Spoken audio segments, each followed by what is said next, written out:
Bonsoir, merci d'être avec nous à la une de votre journal régional. Une aide-soignante du CHRU de Lille mise en examen pour tentative d'assassinat. Elle est soupçonnée d'actes de malveillance envers des patients. L'accusé ou les victimes qui est le plus détruit 10 ans après Outreau, Daniel Legrand, l'un des acquittés, est à nouveau devant les assises face aux enfants victimes devenus adultes. Dans ce journal, le récapitulatif d'une semaine de procès à Rennes. C'est leur Paris-Roubaix à eux. Tous les passionnés de vélo rêvent de faire un jour Lille-Ardelot. Près de 5000 personnes au départ ce matin. C'est un record. Fin du festival Fanfarmonie. 1500 musiciens de toute la France ce week-end à Lille. Heureux de jouer ensemble, de montrer leur diversité et leur jeunesse. Mais d'abord, on va prendre un peu l'air. Vous avez été nombreux à profiter du beau temps. Peut-être à la mer. Certains y sont allés en autocar. Ambiance rétro années 60. Une façon d'évoquer le temps où les mineurs allaient passer leurs vacances à Berck. Reportage de Marie-Noëlle Grimaldi et Bruno Espalieu.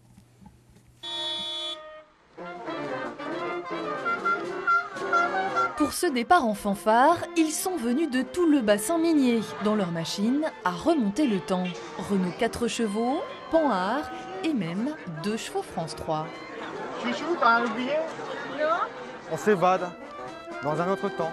Dans les années 60, précisément, le père de Philippe a fait toute sa carrière aux mines d'Aniche et les voyages à Berck ont bercé son enfance. Bon, on allait à l'hôtel Regina, il y avait le bus aussi qui emmenait tout le monde, qui mettait 4 heures pour aller de Douai à Berck, là, parce qu'il s'arrêtait tous les 10 km pour charger des gens. Certains ont d'ailleurs pu retrouver les fameux autobus rétro. C'était important pour les mineurs, c'était très bien, il y avait une ambiance terrible. Oh là là là là là là. Oh, j'ai tout niqué. Moins de 10 km après le départ, première crevaison pour cette Sim Camille. C'est des chambres à air, alors certainement que c'est pour eux ou bien c'est pas. Et ce n'est pas fini. Un peu plus loin, c'est cette 2 chevaux qui est arrêtée en pleine route. C'est la bobine qui chauffe là. Ah là là là là. Si ça va aller. Un peu d'entraide et quelques minutes plus tard, la grand-mère repart. De toute façon, les imprévus, ça fait aussi partie du spectacle. Bah oui, c'est un beau spectacle. Ça vous rappelle des souvenirs? Ah bah oui, hein. Je crois que j'y viendrai encore tous les ans, tellement c'est bien. C'est folklore, hein, c'est sympa. Hein. Au final, un voyage d'un peu plus de 70 km jusqu'à la côte, mais surtout, un grand bain de jouvence. On en vient donc maintenant à cette affaire qui sème le trouble au CHRU de Lille. Une aide-soignante est mise en examen pour tentative d'assassinat et empoisonnement. Elle est soupçonnée d'actes de malveillance envers plusieurs patients. Elle rejette ces accusations et évoque un contexte de tension dans son service. Reportage de Yann Fossurier et Bertrand Théry. L'aide-soignante âgée de 45 ans travaillait ici au service d'endocrinologie du CHRU de Lille. Elle a été mise en examen pour tentative d'assassinat et d'empoisonnement à la suite d'une plainte déposée en février dernier par la direction de l'hôpital. L'aide-soignante est soupçonnée d'avoir mis en danger 4 à 5 patients. Perfusion dévissée, tubulure enlevée, injection de mauvais produits. Des accusations qu'elle rejette en bloc, selon son avocate. Elle ne reconnaît pas les faits. Elle ne reconnaît pas avoir délibérément attenté à la vie d'autrui, avoir mis en danger la vie d'autrui. Il y a apparemment eu une mauvaise ambiance dans ce travail, peut-être des petits accros. Là encore, on attend davantage de précisions sur ce point. Après, il n'est pas improbable, il n'est pas impossible que des responsabilités autres que celles de ma cliente puissent être engagées. C'est-à-dire ? La direction de l'hôpital a réagi par un communiqué. Grâce à la vigilance des professionnels de santé, des comportements inadaptés ont été rapidement constatés. Une enquête interne a été immédiatement diligentée pour identifier les origines de ces comportements. Le CHRU tient à rappeler que les patients hospitalisés dans ce service de soins n'ont connu aucune altération de leur état de santé. L'aide-soignante reste libre. Elle est sous contrôle judiciaire et ne peut plus exercer sa profession, ni s'approcher de son lieu de travail, jusqu'à nouvel ordre. Une bagarre entre migrants au centre d'accueil de jour de Calais. 2 groupes d'une centaine de personnes se sont affrontés cet après-midi. 8 d'entre elles ont été transportées au centre hospitalier. La rixe aurait pour origine le vol d'un téléphone portable. À suivre sur Internet, la mort d'un jeune homme de 18 ans dans un accident de quad à avion. Ce matin, à l'arrivée de la police, la famille avait incendié l'engin et des tensions se sont produites dans le quartier. C'est à lire sur nordpas-de-calais.france3.fr. Notre dossier du dimanche à présent. Nous avons choisi de revenir sur le nouveau procès d'Outreau. Une affaire jugée définitivement en appel il y a 10 ans. Il n'y avait plus de recours possible, mais une association de défense des enfants victimes s'est aperçue que l'un des acquittés, le plus jeune, Daniel Legrand, n'avait pas été jugé pour la période où il était mineur au moment des faits.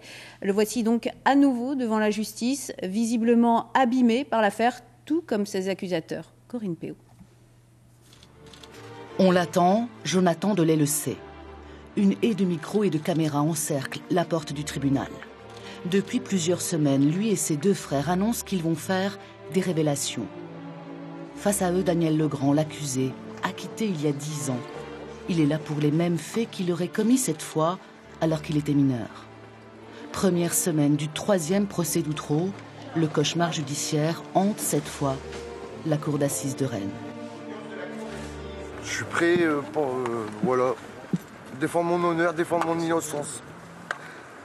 Vous réfutez les accusations qui sont formulées contre vous ? Fortement. Ça, il n'y a pas de problème. Est-ce que c'est le procès ? J'ai rien fait, je me défendrai.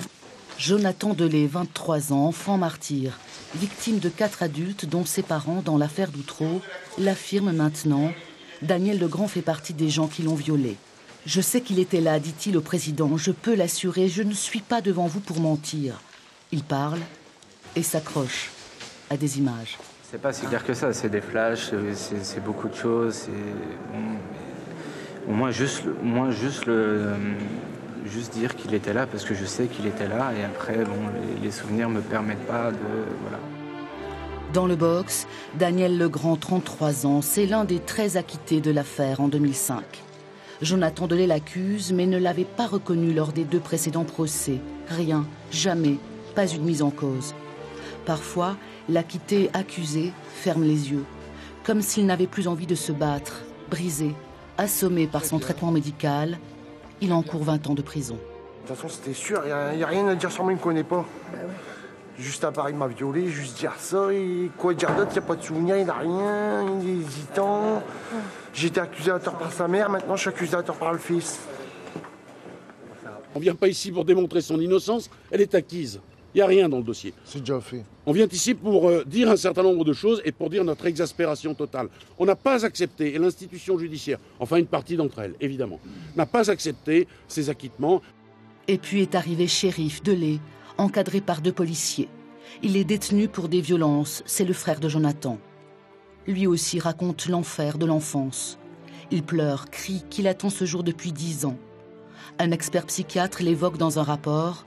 Il est dangereux pour lui et pour les autres. Leur demande, c'était avant tout de pouvoir être écouté. Et parfois, il faut savoir écouter les silences, il faut savoir écouter les souffrances. Le juge Fabrice Burgot a clos cette première semaine d'audience. Il a livré son témoignage par visioconférence, loin de la presse. Les mains crispées, il reconnaît difficilement quelques faiblesses dans son travail. Le verdict est attendu le 5 juin. Voilà, les débats reprennent mardi à Rennes pour 2 semaines. On revient dans la région avec le succès de Lille-Ardelot. Ils étaient à près de 5000 au départ de Lille ce matin, 157 km. Mais ce n'était pas une course, une fête, une randonnée à travers quelques-uns des plus jolis paysages de la région. Reportage d'Adrien Gavazzi et de Gonzague Vandamme. Le jour est à peine levé que 4800 passionnés sont rassemblés devant le Grand Palais de Lille pour une virée à la mer et à vélo. Destination Ardelot. Ma femme m'a dit « t'es complètement malade ». Pourquoi ? Je suis de 58. Donc j'ai bien 57 ans là, voilà, mais je suis très content de le faire. Fou, il faut l'être un peu pour affronter les 157 km de cette randonnée, la plus importante de France. Cette année, le parcours a été revu en profondeur, mais certaines choses ne changent pas, comme les petits incidents dès les premiers kilomètres. Une crevaison déjà quand même. Que notre coureur se rassure, ici, la performance importe guère. Ce qui compte, c'est de participer, quelle que soit la monture et quel que soit son âge. À 12 ans, Oscar est le benjamin de l'aventure. Il faut tenir le coup, se mettre bien sur le petit plateau au départ et puis garder le rythme. Pour le jeune homme, pas question de se laisser aller avant d'attaquer la seconde partie du parcours, très vallonnée. Au kilomètre 134, la côte de Parentis et son dénivelé à 7% aura eu raison des meilleures volontés. C'est le fait de marcher trop, c'est ça la crampe. Il Je suis roulé. Vous voulez repartir? Oui, il n'y a pas de problème. Qui va piano, va sano. Quand certains philosophent depuis la selle de leur vélo, d'autres préfèrent se ressourcer au point de ravitaillement, quitte à user de produits dopants, tout ce qu'il y a de plus réglementaire. Là, c'est que ma première, mais je suis en train de craquer, là, ça devient dur, alors il faut du ravito comme il faut. Puis vient l'arrivée, l'heure du repos. Enfin, pas pour tout le monde. Je fais le demi-tour, je rentre à Lille en vélo. Alors, Vous rentrez à Lille en vélo? Oui. Donc, j'ai fait la moitié. Le revoilà donc en selle, sans avoir profité vraiment de la plage d'Ardelot. En rugby, malgré sa victoire cet après-midi face à Nevers en finale allée de Fédéral 1, le Lille Métropole Rugby peut regretter de ne pas avoir réussi à conserver son avance. Les Lillois ont concédé sur le fil un essai, score 23-10. Ils ont 13 points d'avance pour le match retour dimanche prochain. C'était les demi-finales allées. Christophe Lemaître, Jimmy Vico, Cafétien-Gomis, les stars de l'athlétisme français à Tourcoing ce dimanche pour la finale élite des interclubs. Avec les 8 meilleurs clubs de France, Lille monte sur la 3e marche du podium. Céline Rousseau, Bertrand Théry. C'est parti, le plus grand 100 mètres qu'on ait eu jusqu'à présent, les 2 meilleurs Français. Il aura fallu patienter 10 secondes pour connaître le vainqueur d'un duel au sommet cet après-midi à Tourcoing. Jimmy Vico s'impose sur le 100 mètres devant Christophe Lemaître. C'est une rentrée, donc je suis assez content. Pour le moment, avec ce qu'on fait à l'entraînement, je suis fatigué, donc je pense qu'il y a à apprendre aujourd'hui. C'est du beau temps avec Christophe, donc c'est encore un jour pour la suite. Un peu de déception au niveau du chrono parce que je comptais aller plus vite. Donc je comptais aller plus vite et je comptais gagner pour le club. Donc il y a ni l'un ni l'autre, donc forcément c'est une déception. Les 2 sprinteurs en star de cette finale des championnats nationaux. S'il me demande un mariage, je dis oui tout de suite. Tout de suite, je réfléchis plus. Voir ces athlètes à la télé, on ne se rend pas compte. Et puis des efforts, tout ce que ça nécessite, l'échauffement, les étirements. Les 8 meilleurs clubs de France étaient représentés. Simon Denisel pour Lille, sur sa piste d'entraînement, a lancé la course sur le 1500 mètres, puis craqué dans les dernières secondes. Il termine 5e. Le pic de forme, on le prépare d'ici un mois et demi, donc on ne peut pas être au top toute la saison. Donc là, c'est des courses de mise en route, on va dire. La performance, il faut la chercher auprès de Cafétien-Gomis au saut en longueur. Il a attendu le dernier essai pour remporter le concours avec un bond à 7,97 m qui rapporte des points précieux à son équipe. C'est l'équipe qui prime, donc on est tous égaux. On marque tous les mêmes points et voilà, on se donne à fond tous. Du 110 mètres haies, du marteau, de la perche, plus de 35 épreuves au total. Lille est montée sur le podium, une 3e place derrière Montreuil et Franconville qui conserve son titre de champion de France. Le tennis maintenant et des débuts compliqués pour la nordiste Océane Dodin. Roland Garros, un set partout contre la japonaise Kurumi Nara. Elle est menée en ce moment dans le 3e set. C'est un match que vous pouvez suivre en direct sur notre site internet. En football, le RC Lens a dit au revoir à la Ligue 1 hier soir. Malgré la victoire 1-0 face à Nantes, rien n'y fait. Lens redescendra comme prévu en Ligue 2. Amertume de l'entraîneur Antoine Comboiré, colère du public aussi. Résumé de Céline Rousseau et Laurent Navez. C'était le match de tous les adieux. L'adieu au stade de la Licorne, à la Ligue 1, et sauf miracle Antoine Comboiré. Comme un barreau d'honneur, ces joueurs se sont imposés face à Nantes avec un seul petit but marqué à la 4e minute par Pablo Chavaria. En tribune, Gervais Martel ne réagit plus, la tête ailleurs. Son COP réclame sa démission. Il ne viendra pas en parler. Son entraîneur si. Très ému. Quand on voit où on est aujourd'hui, forcément que beaucoup de déceptions et puis même j'ai honte. Avec Mamadov comme actionnaire, c'est surtout... moi, je crois en plus rien, quoi. On n'a pas le droit d'abandonner ce club. On n'a pas le droit donc de voir ce club descendre plus bas que la Ligue 2, surtout pas. Comme lui, les joueurs partent en vacances contrariés, avec un œil sur ces prochaines semaines décisives. On va suivre attentivement ce qui va se passer en dehors du club et on va voir déjà le passage devant la DNCG, comment ça va se passer. Et et on verra, on va suivre ça de près. Il faut revenir et en plus on a un super stade qui va arriver. Donc voilà, il ne faut pas tout gâcher et on croise les doigts et on fait confiance à notre président.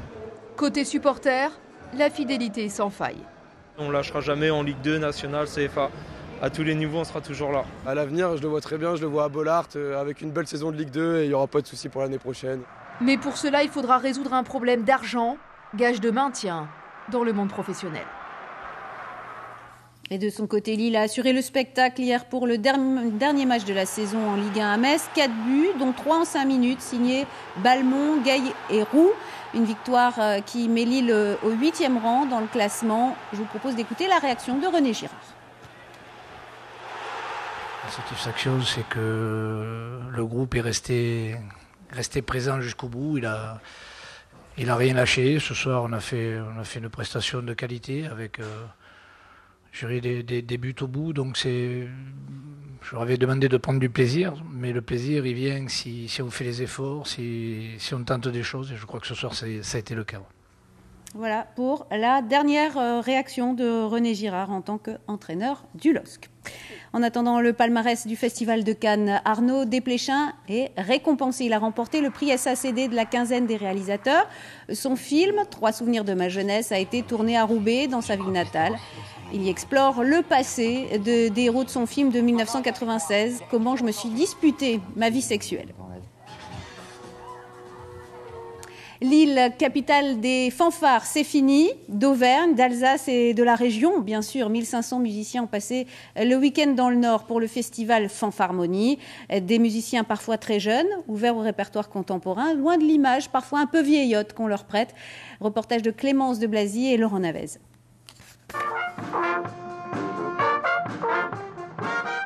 Sur le parvis de l'Opéra de Lille, trompettes, tambours et saxophones. Les groupes se sont succédés toute la matinée, avec un répertoire moderne, plus fédérateur que jamais. Pour certains, c'est ringard, mais pour moi, ça ne l'est pas. C'est à nous aussi de donner une autre image de la musique plan-plan que certaines se donnent. Et je veux dire, il y a beaucoup de jeunes qui participent encore aujourd'hui. C'est pas dédié à des personnes plus âgées. Une rencontre musicale à la fois festive et compétitive. À la fin du week-end, les nordistes de Rimbaudcourt remportent le concours national. D'être exact dans le ton, c'est important, même quand c'est dans un contexte festif. Essayer de faire danser les gens, même sur leur siège, assis, en train de les écouter. Ambiance carnaval pour une grande parade dans les rues de la ville.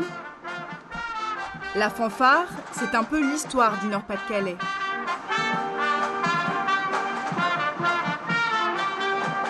C'était des formations qui venaient des usines. Quand il y avait beaucoup d'usines textiles et beaucoup de mines, les ouvriers ils travaillaient jusqu'au samedi soir et la seule distraction qu'ils pouvaient avoir, la seule façon de faire de la culture, c'était la musique. On aime bien avoir des fanfares traditionnelles pour pouvoir faire danser les géants, puisque les fanfares et les géants sont un peu indissociables l'un avec l'autre. Pour le final, c'est 1500 musiciens qui jouent de concert. À Lille, les cuivres n'ont pas fini de résonner. Comme chaque week-end, on termine avec notre série sur la Première Guerre mondiale. Ce soir, on s'arrête sur la campagne de recrutement de l'armée en Grande-Bretagne en 1915. Une campagne d'affichage particulièrement réussie, un modèle du genre. Florence Mabille.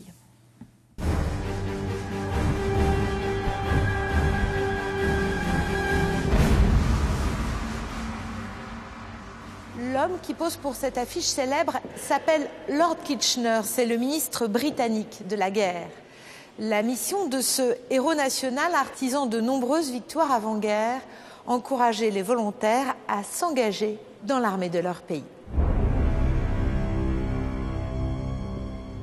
Lorsque la guerre éclate, la Grande-Bretagne ne dispose que d'une armée de métier. 400 000 hommes, mais seulement 150 000 opérationnels en Europe. 6 à 8 fois moins que les armées françaises et allemandes. Seul contre tous, Kitchener prédit que la guerre sera longue. Il sait que cette armée de métier ne suffira pas.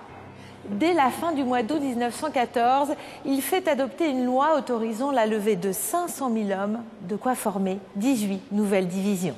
Le 5 septembre 1915, Lord Kitchener fait la une d'un grand journal anglais. Plus de 5 millions d'affiches reproduisent son image. Son effigie et le slogan font mouche. On s'engage par corporation, par quartier, par origine. Il y a par exemple les bataillons d'artistes, d'Irlandais, de copains d'un même village. Près de 2,5 millions de Britanniques vont ainsi s'engager. Cette armée de volontaires va prendre le nom de Kitchener Army ou de New Army, la nouvelle armée. Lord Kitchener, lui, meurt noyé en juin 1916 quand son navire est coulé par une mine allemande en mer du Nord.